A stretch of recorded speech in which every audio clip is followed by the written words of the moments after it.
We shall move to questions without notice, and I give the call to the Honourable the Leader of the Opposition. Thank you very much, Mr Speaker. My question is to the Prime Minister.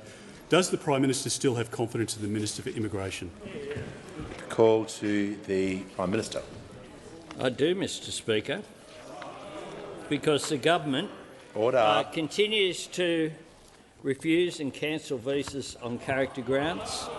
Section 501 has not changed. Order. And I'll make this point. Since coming to government, we have deported over 4,200 individuals from immigration detention.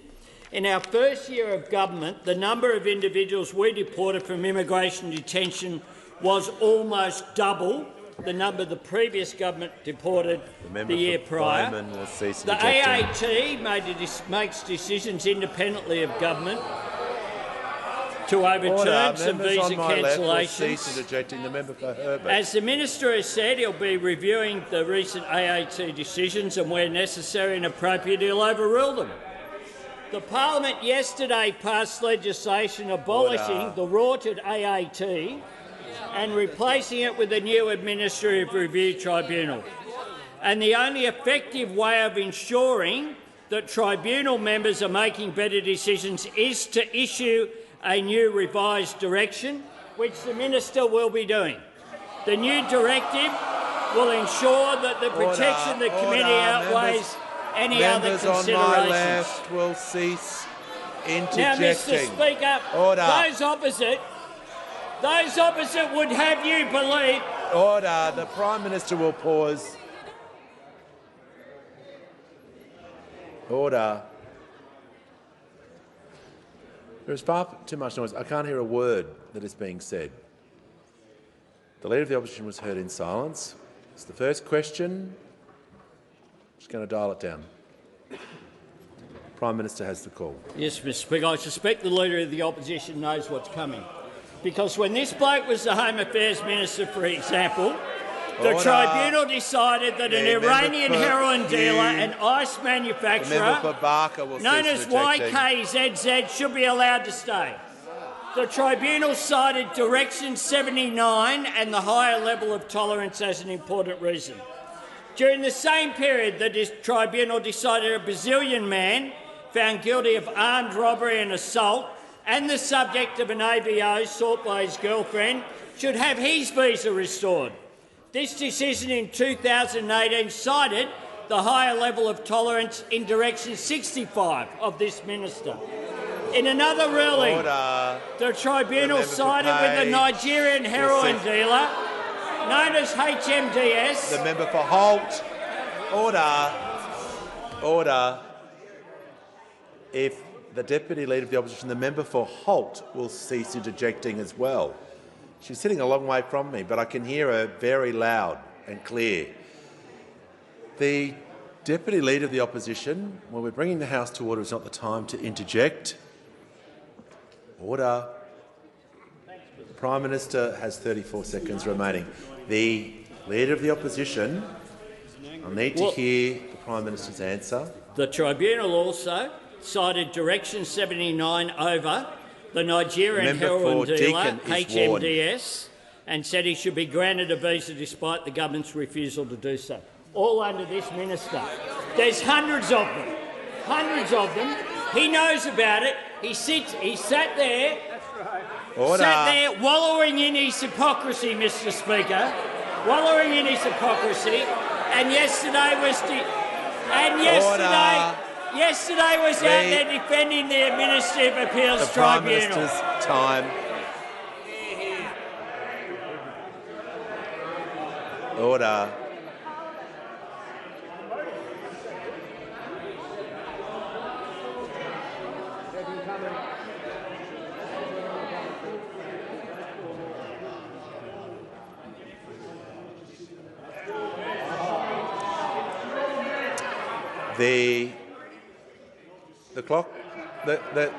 The clock's running. I assume people want to ask questions and hear the answers.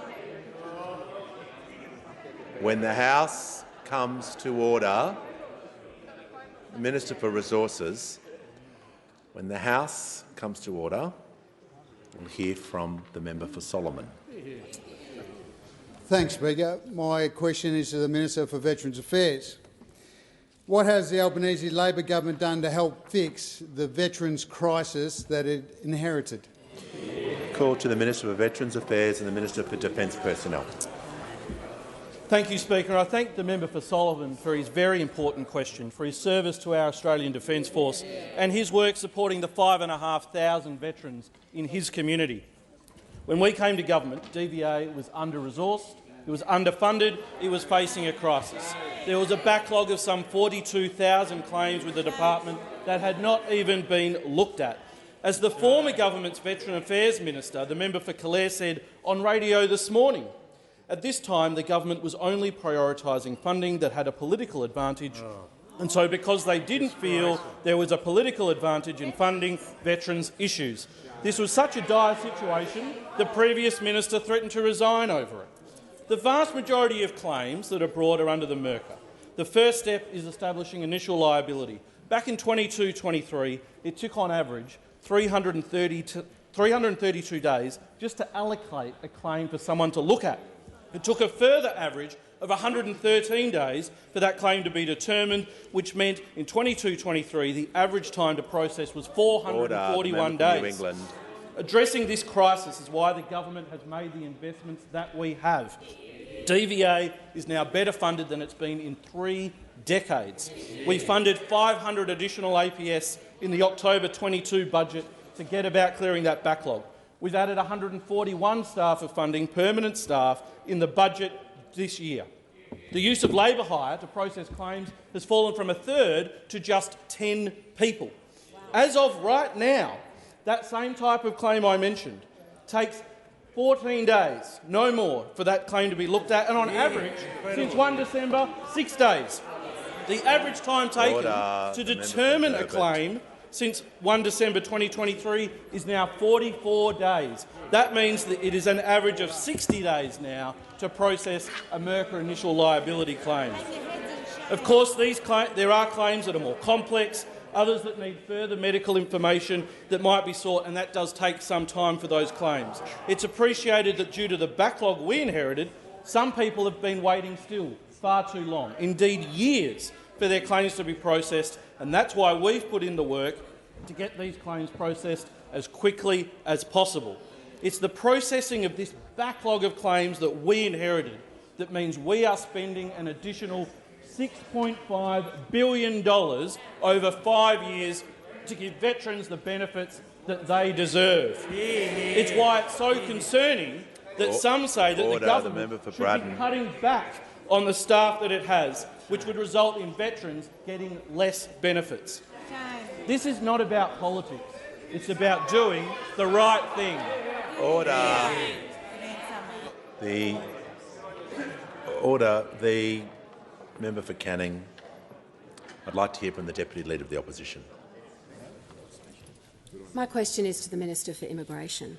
Chinese national MJ VS's visa was cancelled following a conviction for possessing images and videos police described as at the most extreme end of child abuse material, including material depicting newborn babies. The Albanese Labor government's watering down of the law has allowed this criminal to stay in Australia, making our country less safe. When will the Albanese Labor government apologise for this catastrophic mistake and reverse Direction 99? Give the call to the Minister for Immigration, Citizenship and Multicultural Affairs. Thanks, Speaker. Time after time we get questions from members opposite, but one question remains unanswered. Order. The Leader of the Opposition is still yet to tell us why he, not a court, not a tribunal, his delegate released a detainee from detention who went on to allegedly commit a violent crime. When's he going to answer that question, Speaker? Now, this government continues to refuse and cancel visas on character grounds. I continue to cancel AAT set-asides. Section 501 has not changed, Speaker. Now, the Albanese government has always said that visa decisions need to be guided by 2 clear principles. Firstly, the protection of the Australian community, and secondly, common sense. Members on my left. A number Order. of recent AAT decisions have not shown common sense, Speaker. And yesterday, the Parliament passed legislation to abolish the AAT and to replace it with a new administrative review tribunal. The Albanese government is delivering Order. an Member for accessible, Groom. sustainable, trusted and truly independent, Speaker, truly independent federal administrative review system that will serve the best interests of the Australian people. Ahead of the new ART commencing, I will be updating Ministerial Direction 99, as the Prime Minister has just said. Order. The new direction will Order. ensure that all members of the ART will adopt a common-sense approach to visa decisions, consistent with the intent of Ministerial Direction 99. First and foremost, this means ensuring that the protection of the community outweighs other considerations. This Order. has Members always on my left been will cease the interjecting. Albanese government's highest priority. Consistent with this, Speaker, and I hope members opposite would be interested in this, the revised direction will also strengthen the principles of community safety in the making of decisions, including the impact of decisions on the victim of crime and their family members, and also strengthen the family violence provisions to reflect the government's and Australians more broadly commitment Order. to end violence against women and children. The Minister will pause. The Deputy Leader of the Opposition on point of order.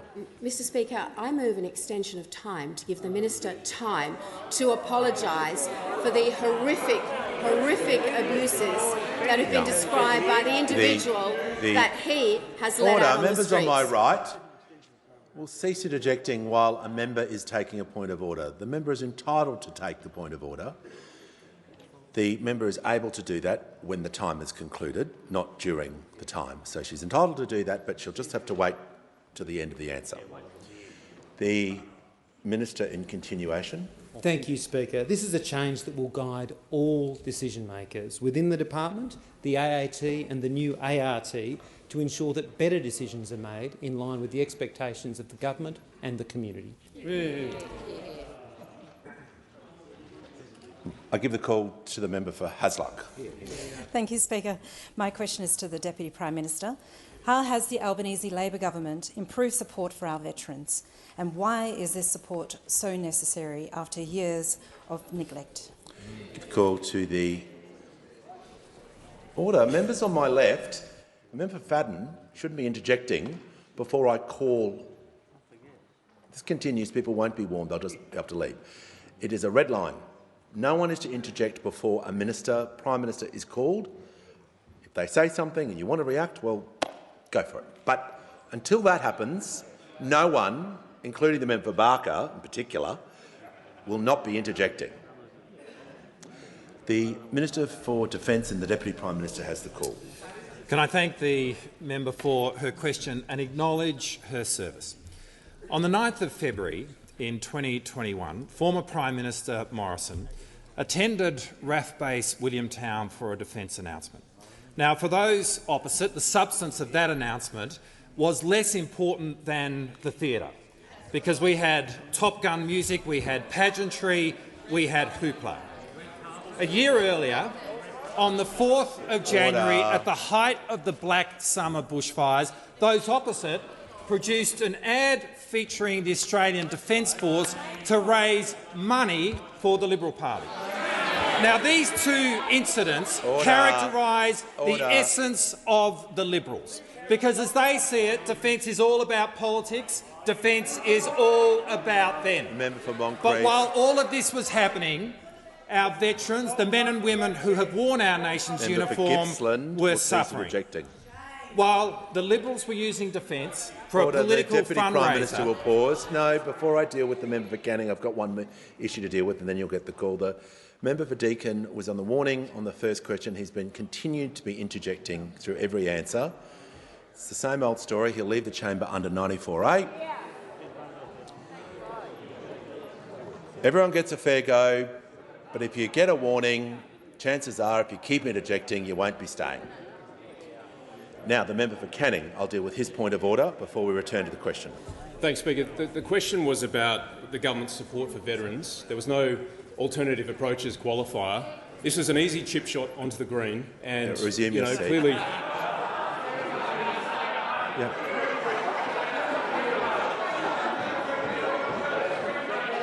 Order.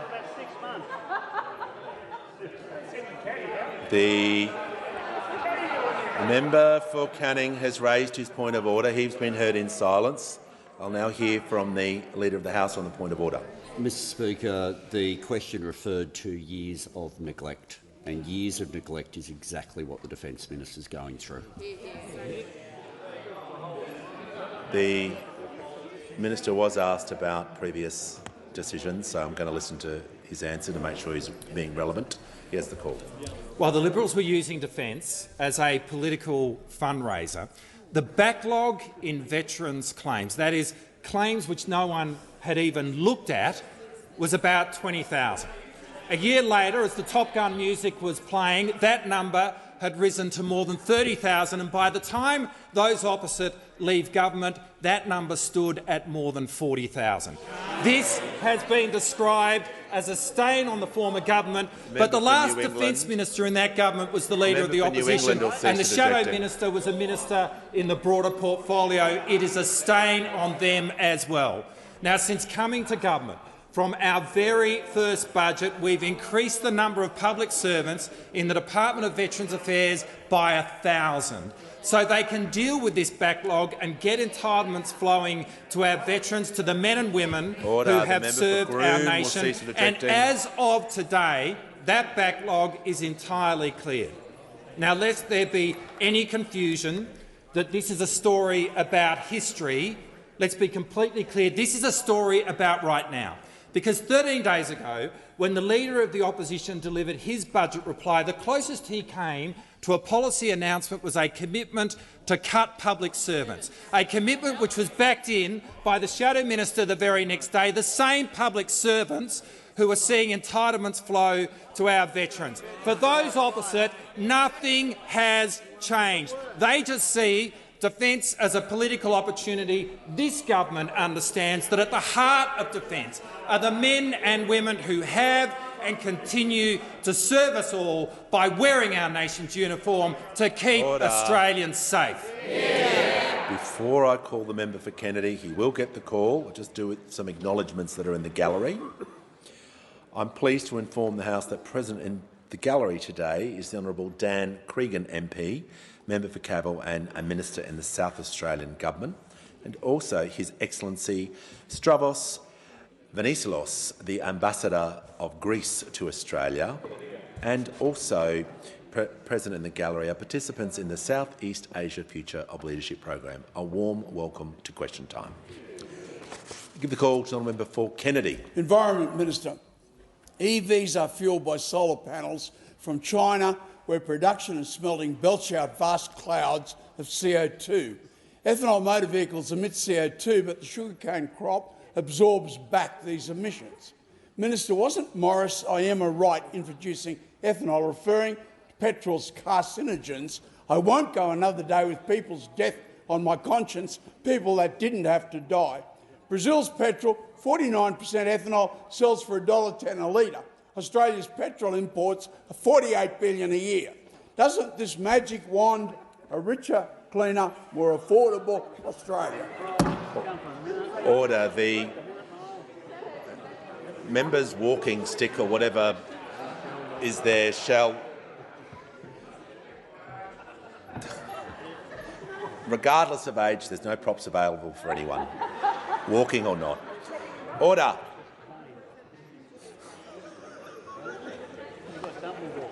The Minister for the Environment and Water has the call.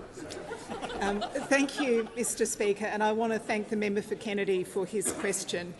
I understand the member for Kennedy is asking about air quality and the better air quality we would get with reduced carbon-based fuels. And the first thing I'd say to him is, of course, that's exactly why we've introduced the vehicle emission standards on this side and why people should support them. Of course, it's about cheaper, more efficient fuel use in vehicles, but it's also about better air quality.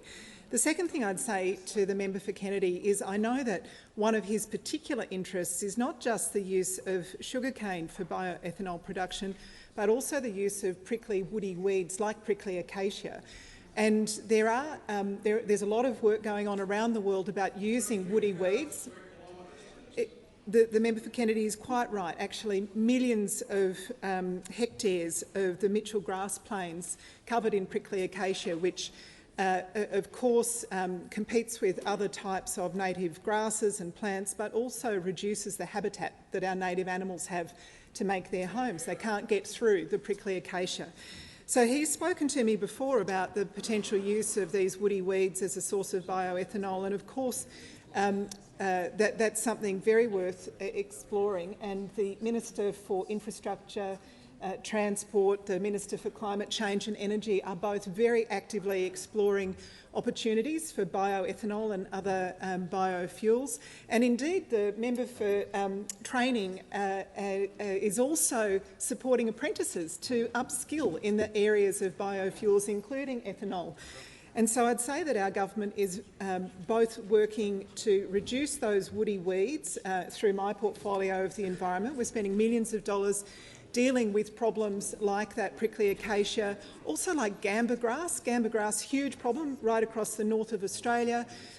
Again, competes with native species, reduces habitat for certain plants and animals, but also is a huge fire risk. We know that when gamba grass and other types of introduced grasses take off in places like Kakadu National Park, Litchfield National Park, they actually burn hotter than native vegetation. So the impact of fires is much worse when we've got those invasive species. So I certainly agree with the member for Kennedy that these are ideas worth exploring, and the Minister for Infrastructure, Transport, Regional Development and Local Government, the Minister for Climate Change and Energy, I'm sure would be happy to talk with him.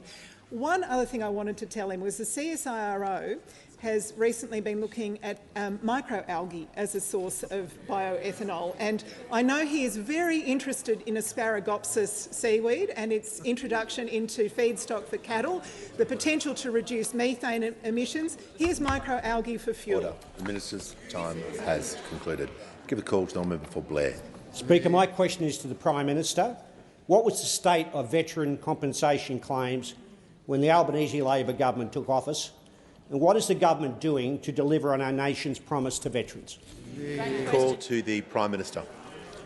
I thank the member for Blair for his question, and I know that the member for Blair is doing an extraordinary job, and I've attended, indeed, veterans events Members on my left. at Ipswich with the member for Blair in the past.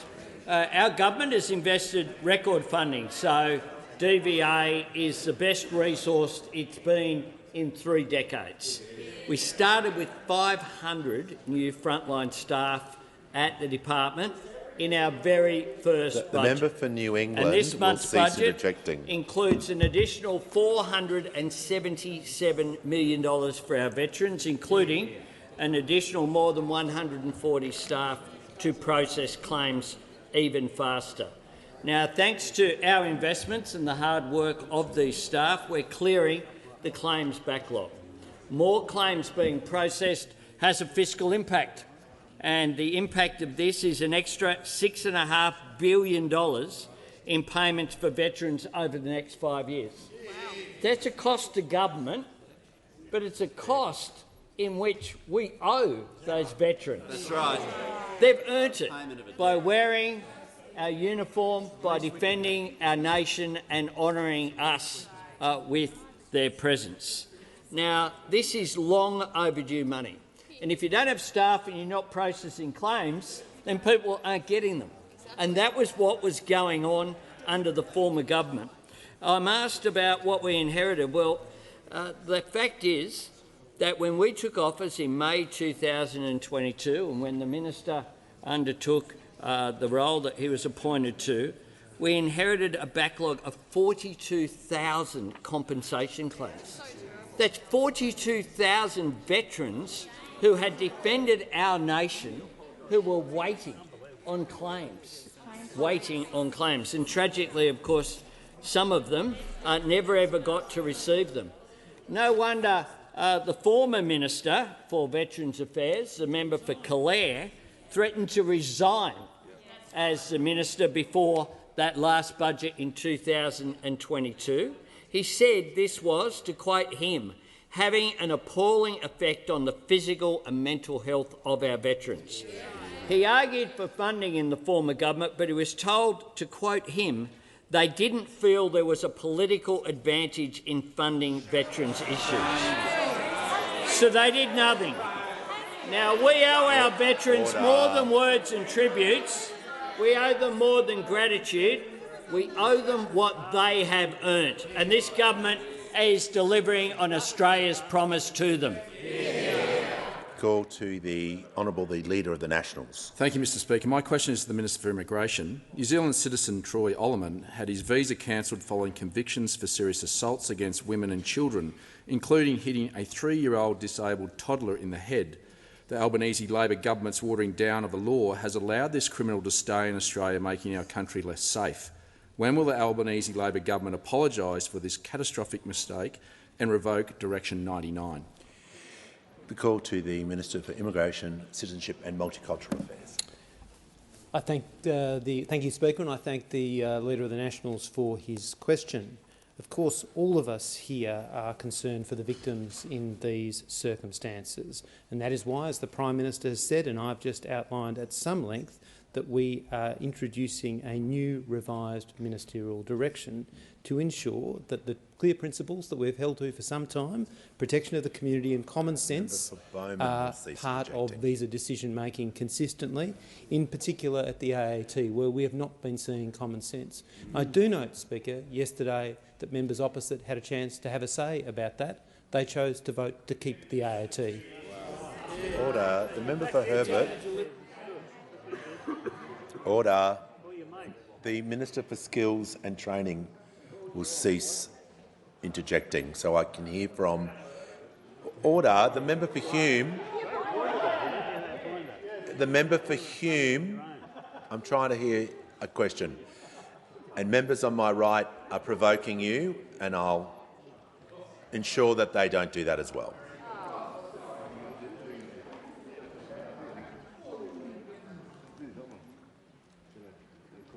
The member for Pearce has the call. Thank you, Mr Speaker. My question is to the Minister for Social Services.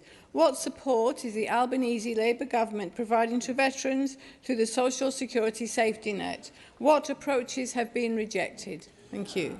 Give a call to the Minister for Social Services. Thank you, Speaker. I'd like to thank the member for Pearce for the question. Of course, the Albanese Labor government is committed to supporting former defence personnel, veterans and their families.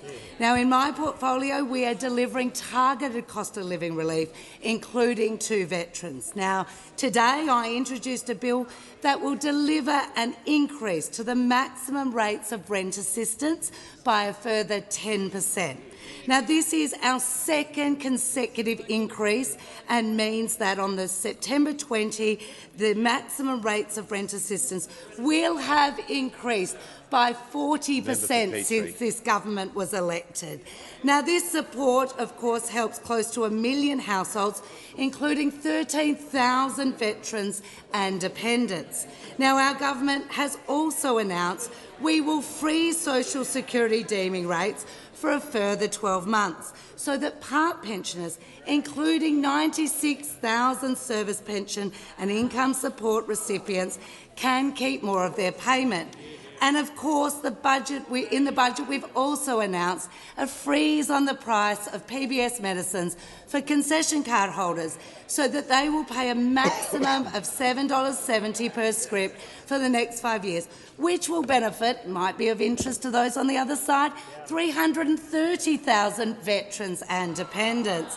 Now, last year's budget, our government made a record investment in Medicare, We tripled the Veterans Access Payment for those on a white card or a gold card, helping 290,000 veterans get better access to a GP.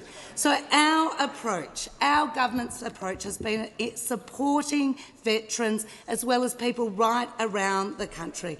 Of course, this stands in stark contrast to those opposite. Now, just a few weeks ago, we had the member for Hume who signalled if he was Treasurer, there would be a question around whether indexation would flow to pensioners and veterans as he vowed to cut so-called unrestrained spending. Well, I've got news for the member for Hume. Indexation is a critical part of ensuring pensioners and veterans' payments keep up with the cost of living. And it is insulting. It is insulting. It is insulting that he thinks that this indexation is so-called discretionary spending. Now, we all know that the coalition has formed. They cut pensions and payments when this Leader of the Opposition was in the Cabinet, including veterans' payments. Those opposite have done it before, they'll do it again. It is our government that stands up on the side of veterans, ensuring they get the support they need when they need it. Give the call to the honourable member for Wannon. My question is to the Minister for Immigration. Iranian national YVBM's visa was cancelled following domestic violence convictions, including for kicking his pregnant partner and threatening to, quote, hurt her so badly that she will not be able to walk again. I'm just seeing the member for Kooyong. I just want to hear the question and then I'll take the point of order. It's disorderly to interrupt someone during a question, but I'm not sure what the point of order is, but I'll get the member to start his question again because I lost exactly what he said, and start the clock again. My question is to the Minister for Immigration. Iranian national YVBM's visa was cancelled following domestic violence convictions, including for kicking his pregnant partner and threatening to, quote, hurt her so badly that she will not be able to walk again. The Albanese Labor government's watering down of the law has allowed this criminal to stay in Australia, making our country less safe. When will the Albanese Labor government apologise for this catastrophic mistake and revoke Direction 99? Before I call the minister, I'll hear from the member for Kooyong. Thank you, Speaker. Our point of order is rule number 100D1, which says that questions must not contain statements of fact unless they are strictly necessary to make the question intelligible. The opposition all week has provided us with unnecessary details of the country of origin and the alleged crimes of hate. Order. No, order. Members on my left will cease interjecting. The Attorney General, I don't know what is. I just want to hear the member for Kooyong, who is entitled, as every member is, to take a point of order. Same rules apply for everyone. They'll be shown respect when they take a point of order, and I'll hear from the member for Kooyong. The parliament does not need to hear the details of the alleged or prosecuted crimes of these individuals in posing these questions. It's unparliamentary and it's dog whistling. I'll just hear from the Leader of the House and then I'll come back to the member for Wannon. Order.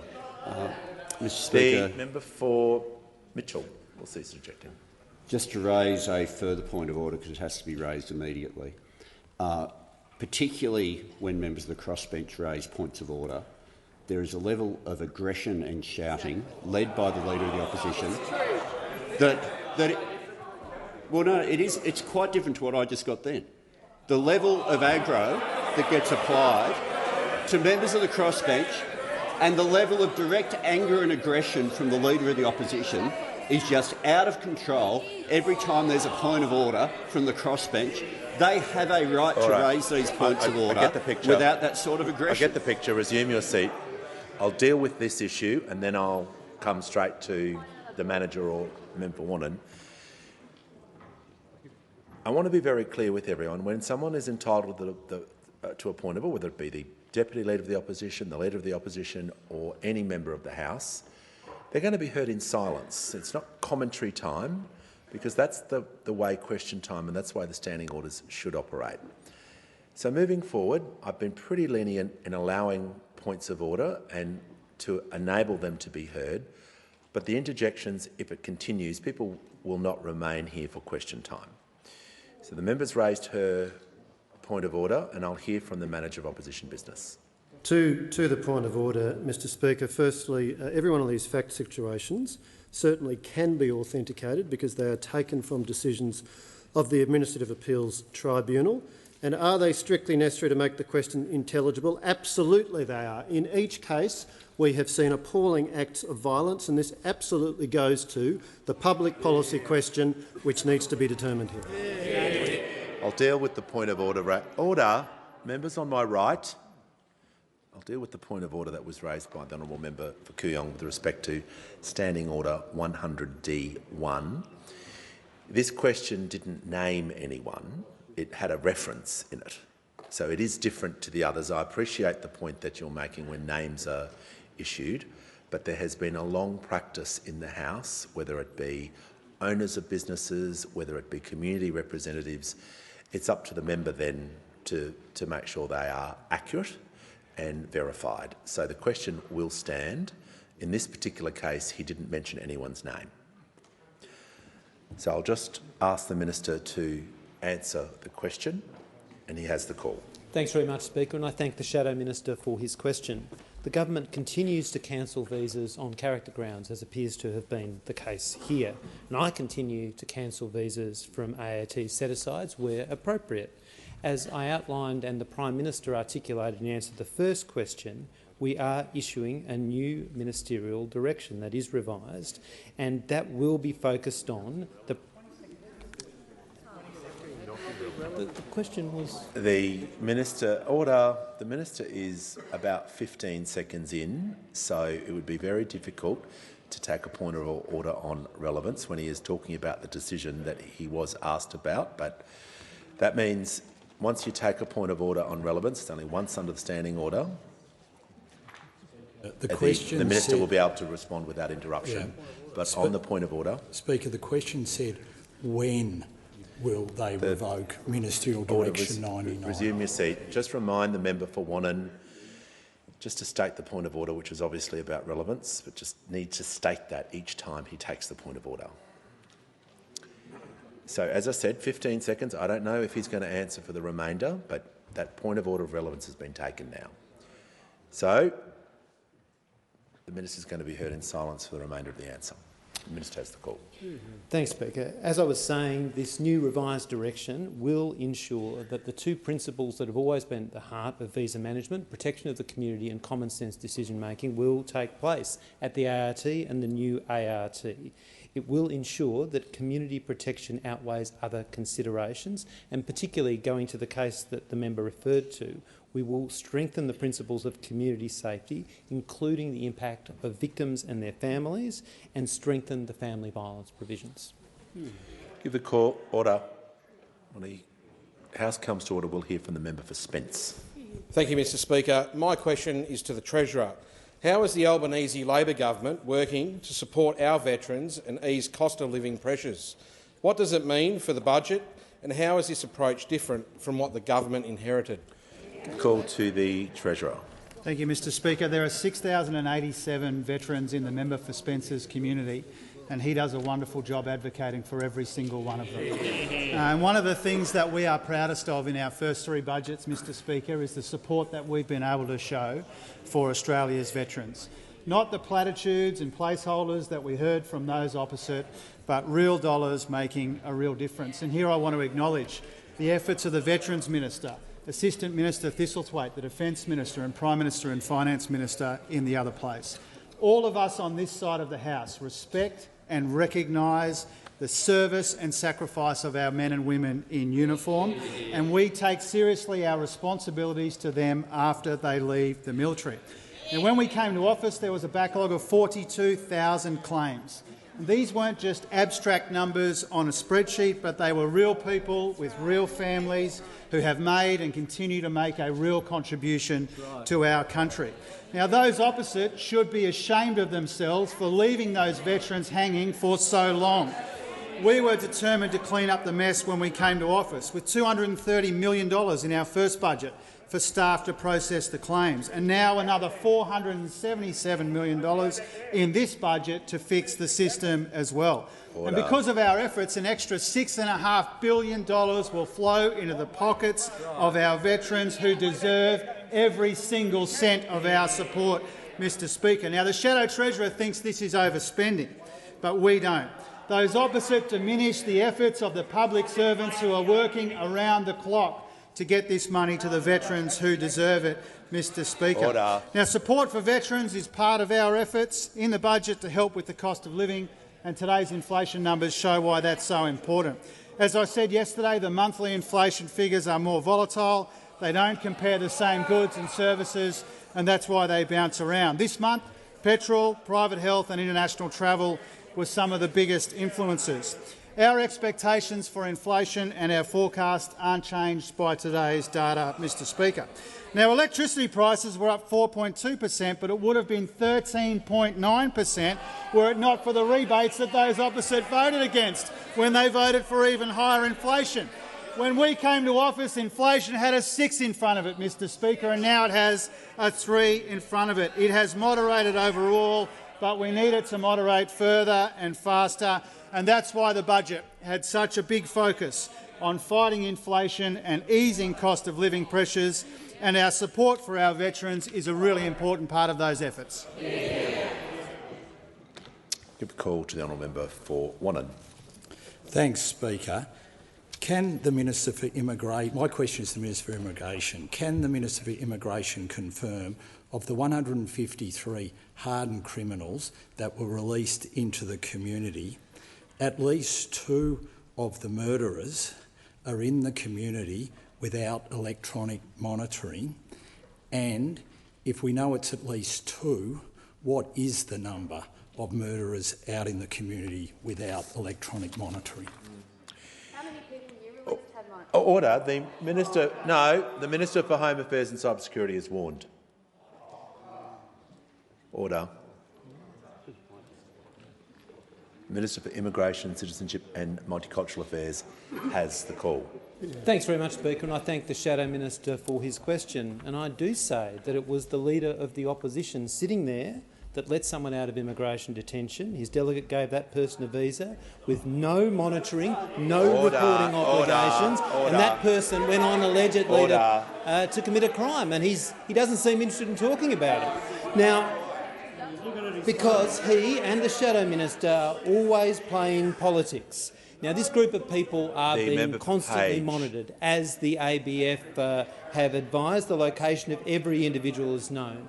The decisions that are made by delegates are informed by the work of the Community Protection Board, which is comprised by a range of expert people with deep experience in these areas who consider each case on its merits as the law requires. The Minister concluded his answer. Order. The member for Newcastle has the call. Thank you, Speaker. And my questions to the Minister for Energy and Climate Change. How will the Albanese Labor government's plans for a future made in Australia invest in the jobs, industries and opportunities of the future in the energy sector? And what energy policies has the government ruled out and why? The call to the Minister for Climate Change and Energy. Well, thank you very much, Mr Speaker. I thank my honourable friend for the question. She's a passionate advocate for new energy jobs in the regions, and the member for Newcastle and her Hunter colleagues know the opportunities that this policy provides for Australia because they are living those opportunities, Mr Speaker. They're living them. Like at the Liddell Power Station, where the Australian company SunDrive has announced their plans to open a manufacturing facility in response to our Future Made in Australia policy, which will employ more people at that site than were ever employed at the Liddell Power Station. Mr Speaker, they are the opportunities that we are seizing on the nation's behalf of the Albanese government. And last week I had the opportunity to see more of those opportunities. In Adelaide, for example, at 5B and Tindo, 2 great Australian solar companies that will be expanding and creating jobs in response to our solar sunshot policy, Mr Speaker, announced in the budget. And in Gladstone, where I could see the hydrogen opportunities. Of course, Gladstone is a green hydrogen hub under this government, as are Whyalla and Bell Bay and other sites around the country. These are the opportunities that our regions have, and we make no apologies, Mr Speaker, for concentrating on those regions going through economic change, where coal-fired power stations will close, for example. And the honourable member asked me what policies we'll reject. Order. Now, I've heard rumours about a policy. The Minister will pause. The member for New England has been completely animated right throughout question time. He's been here in the parliament for almost 20 years. He's going to cease interjecting for the remainder of question time. He's now on a warning. I know he's never been thrown out of parliament before. But order, members on my left. Order. No, it's not a competition. So the member for New England is going to remain silent for the remainder of question time. The Minister for Climate Change and Energy has the call. Mr Speaker, I'm asked what policies we reject, and I have heard rumours of an alternative policy, but I'm yet to see any alternative policy. But the rumours of an alternative policy are nuclear power plants in areas where there's coal-fired power stations. Now, the Leader of the Opposition hasn't been within 100 kilometres of any coal-fired power plant since he became Leader of the Opposition, so he hasn't really been engaging in good consultation. But we saw last week a report which underlines why we reject this policy. That was the GenCost report by the CSIRO, which showed again that nuclear power plants are expensive and slow to build. And those opposite were falling over themselves to discredit the CSIRO, led by the member for New England, Mr Speaker, who explained in his normal methodical manner, calm manner, that you can't trust the CSIRO because they're Australian, Mr Speaker. Now, that got me thinking. CSIRO started GenCost in 2018 when they were in office, and they have consistently shown that nuclear is the most expensive form of energy, including while they were in office. So that got me thinking, I wonder what the member for New England thought about it when they were in government.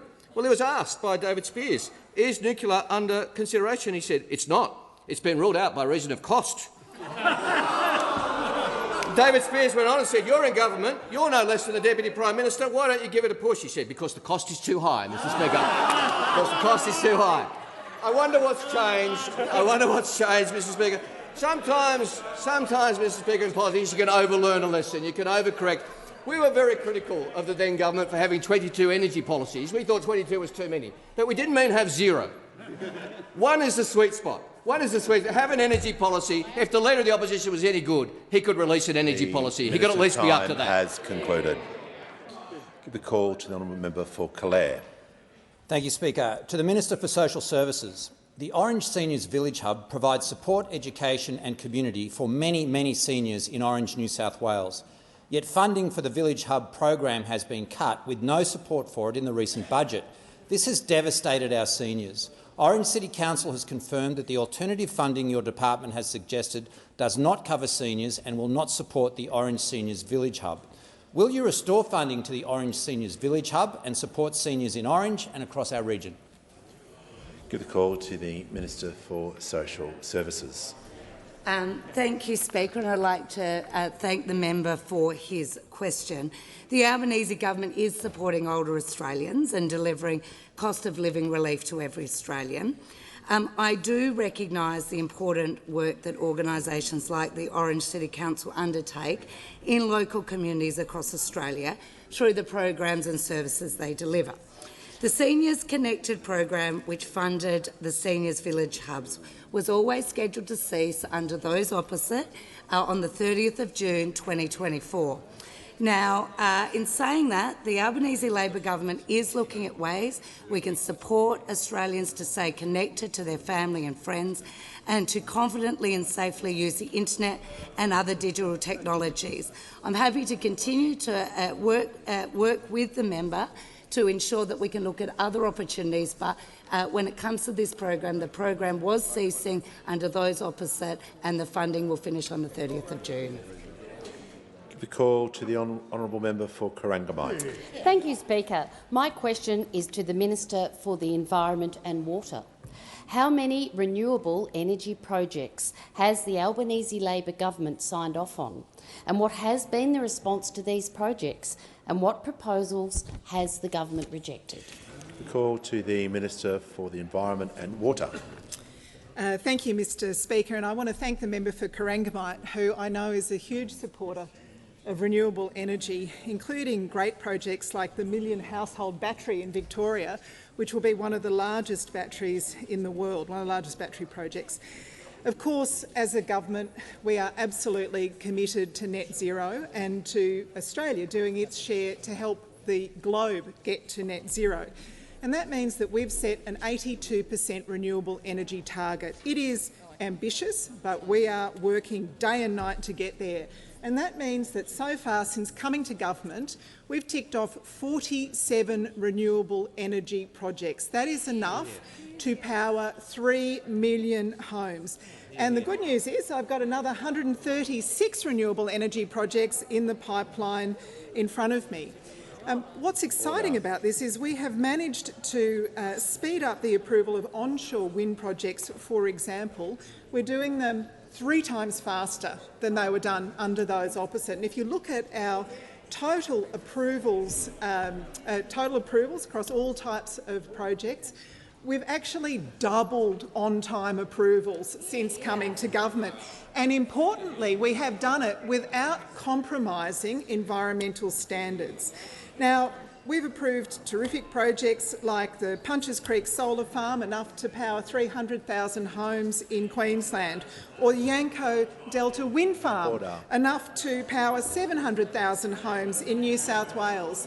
We're investing through the $22.7 billion Future Made in Australia plan, close to $9 billion for green hydrogen, close to $500 million for batteries, about $1 billion for solar panels, and very importantly, support for critical minerals, because we know that critical minerals are absolutely essential in the transition to a net zero economy. What's the difference?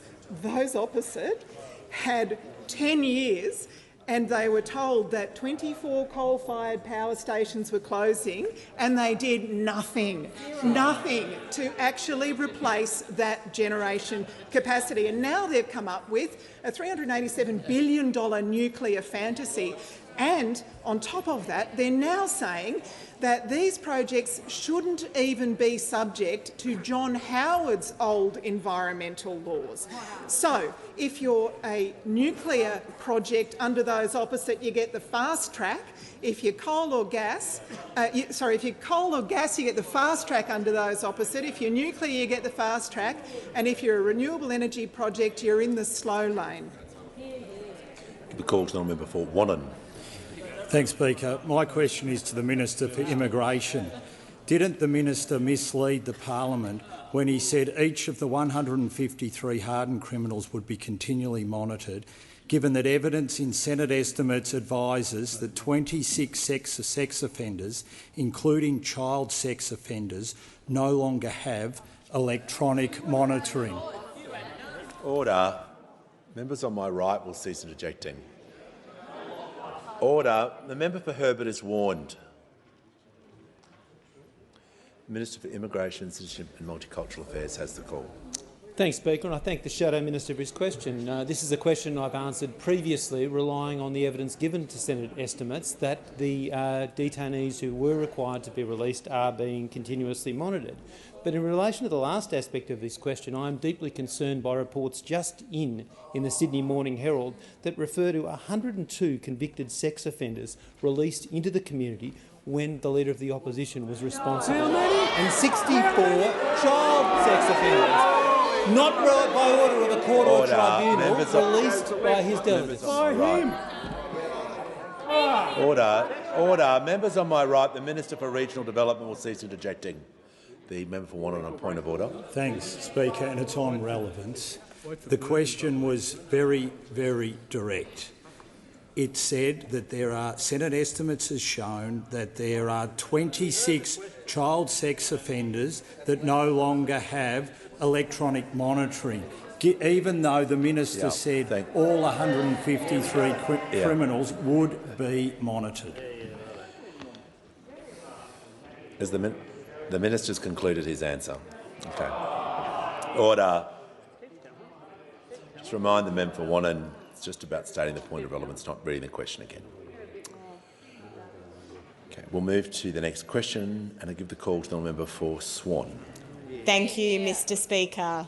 My question is to the Minister for Resources. What is the Albanese Labor government doing to support value-adding resources onshore to deliver a future made in Australia?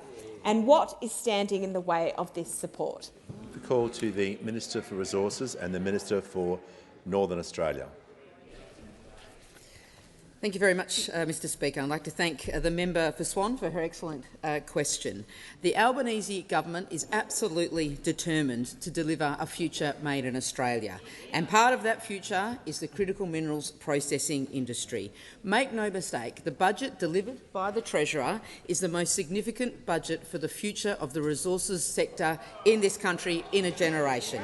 Traditional resources commodities like iron ore, coal and LNG are the backbone of our economy, and they will support the emerging critical minerals and rare earth element sector in the global drive to net zero.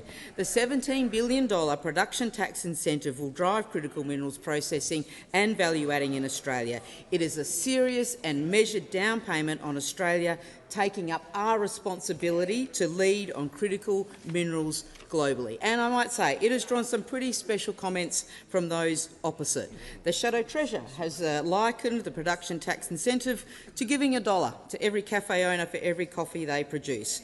Well, I've got to say, I have a lot of respect for the baristas in this country, great small businesses, and they are vital to national productivity. But I reckon producing lithium hydroxide or vanadium pentoxide or nickel sulphate is a little bit more complex than producing a latte. And indeed, the Shadow Treasurer has missed the point entirely that a production tax incentive for processed critical minerals is a zero-risk approach for Australia. If companies don't produce a value-added product, they don't receive a tax credit. But if they do add value to products in Australia, it means that they have grown our sovereign capability, they have attracted investment, they have contributed to diversified supply chains, they have contributed to value-adding onshore, and they have grown new jobs. All this in regions and industrial centres right across the country. But what does the Coalition say to all that? Well, absolutely not. We won't have any of that. What does industry say? Well, Rob Scott from Wesfarmers Chemicals and Fertilisers has said this is smart, targeted use of the tax system to solve big problems, leverage our competitive advantage and enhance Australia's prosperity. What have other leaders said? We will support this measure. Who was that? That was Libby Medham, the leader of the WA Liberals. Another leader has said it is essential, not just for Western Australia and not just for Australia, but for the Western world to pursue production tax incentives like this. Who was that? Well, the member for Maranoa might be interested. That was Shane Love, the leader of the Nationals in Western Australia. Now, there are more than a few people opposite, members opposite, who might want to be concerned about the bubble that the Leader of the Opposition and the Shadow Treasurer have gone into in opposing the resources sector in this country. The member for O'Connor, the member for Durack, the member for Parkes, the member for Flynn and others all have critical minerals mines in their electorate. And they do well. Order.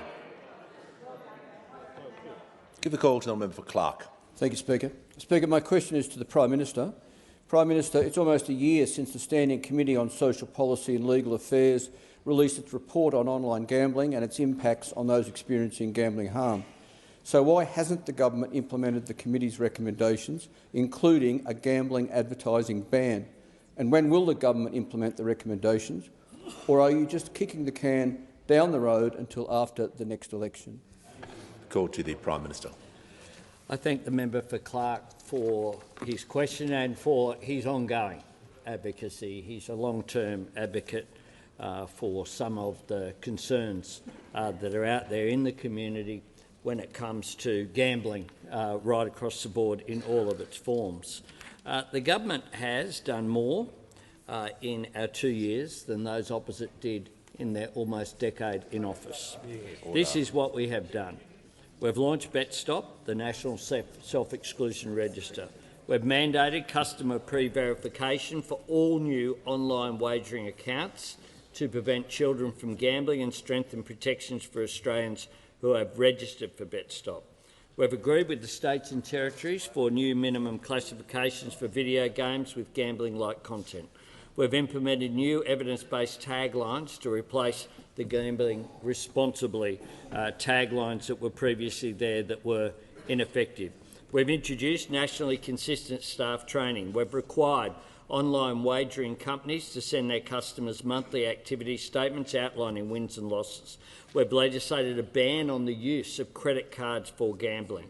What we know, though, is that there is more to do, and the Minister for Communications and the Minister for Social Services are working diligently through all of the recommendations that were contained in the report that the late, I think all of our dear friend, I think we can say in this chamber, Peter Murphy, the report that she did.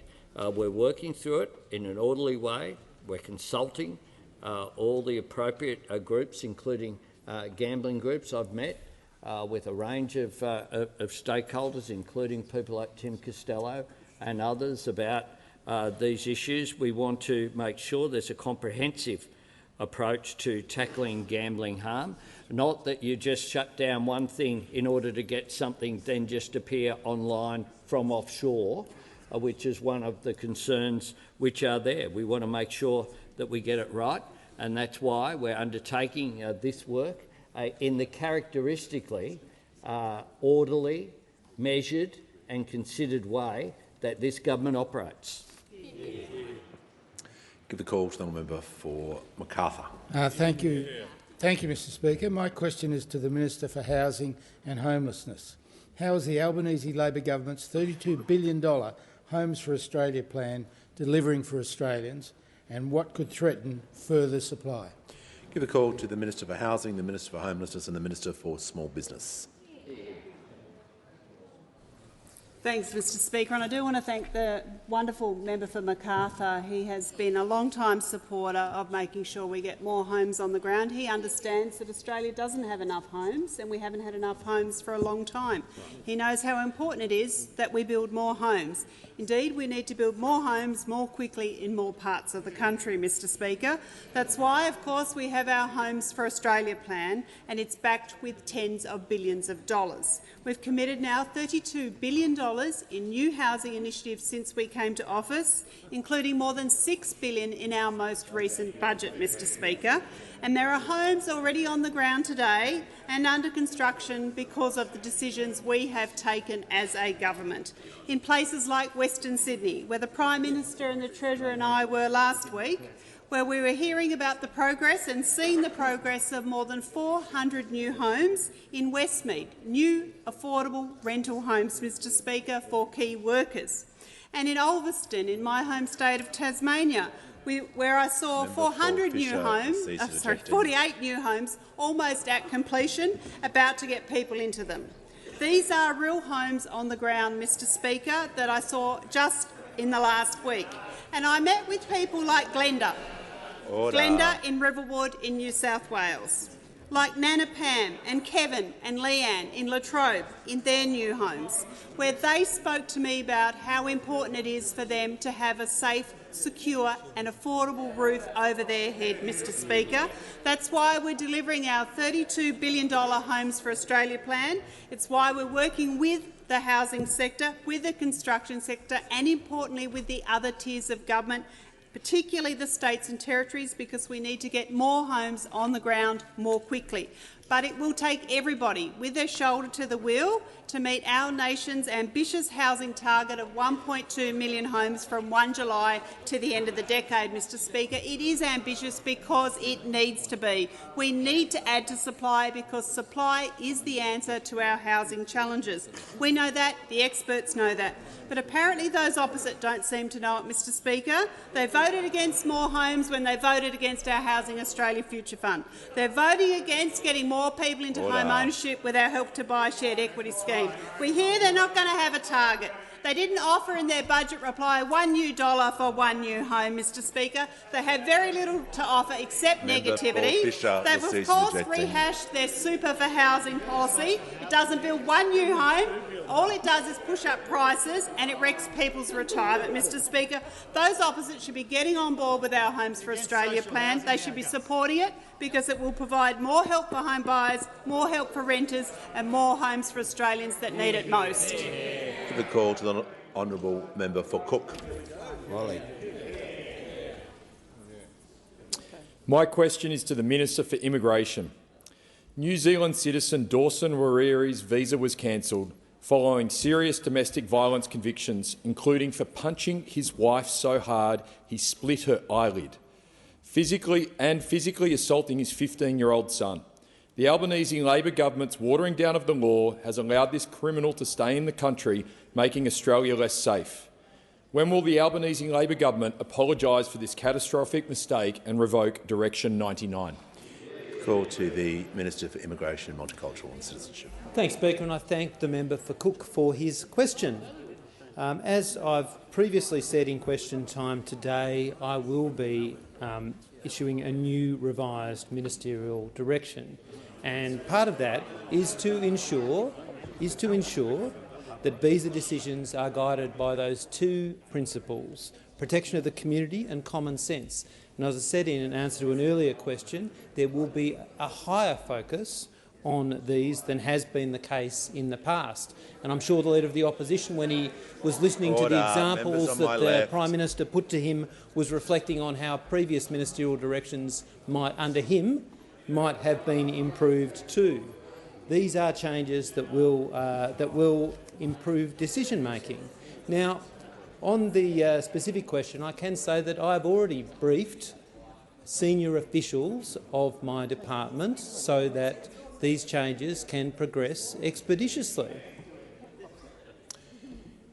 The Minister had just said on the specifics of the question and listening carefully, so it's going to be a long bow to say that it was on relevance when he was giving the exact answer.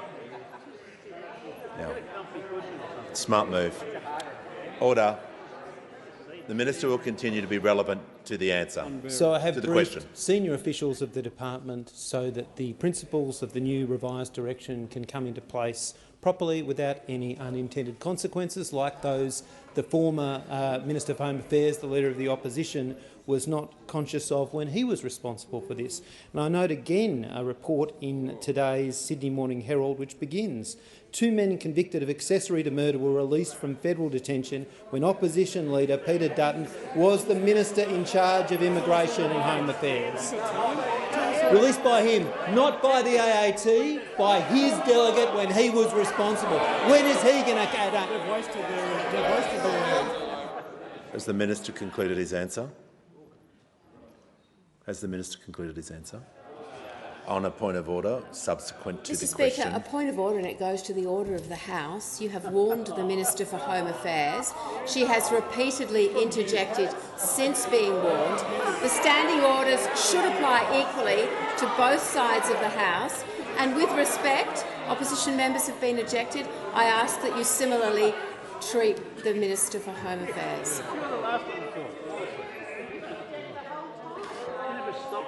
Order. Well, if that was the case, every time I warned someone if they interjected, we wouldn't virtually have anyone here, including the member for New England, who I was specific about. You're not in trouble. You're fine. And I didn't hear, because there was too much noise of interjection, but just if people are on warnings, trust me, if I hear you and interject, you won't be here, no matter which side of the chamber or wherever you're sitting in the chamber. I'm very lenient when it comes to people getting to warnings, but once you're on a warning, I thank the Deputy Leader for reminding the House and assisting my job to remind people that if you're on a warning, don't interject. Give a call to the honourable member for Cunningham. Thank you, Speaker. My question is to the Minister for Infrastructure, Transport, Regional Development and Local Government. How will the Albanese Labor government's future Made in Australia deliver new jobs to regional Australia? And what approaches has the government rejected? The Minister for Infrastructure, Transport, Regional Development and Local Government has the call.